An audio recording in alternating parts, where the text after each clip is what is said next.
531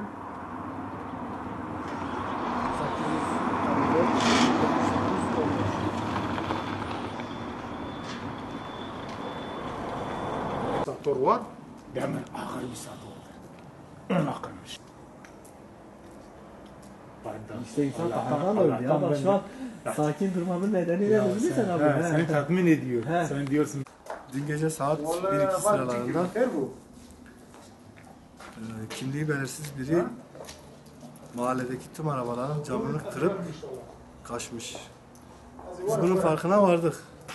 Yani dışarıdan ses gelince eşim beni kaldırdı. Bak kalk arabanın camını kırıyorlar dedi. Ben kalkıp dışarıya çıkana kadar adam kaçtı gitti ama bak arabamın halini görüyorsunuz. Arabama ne olmuş?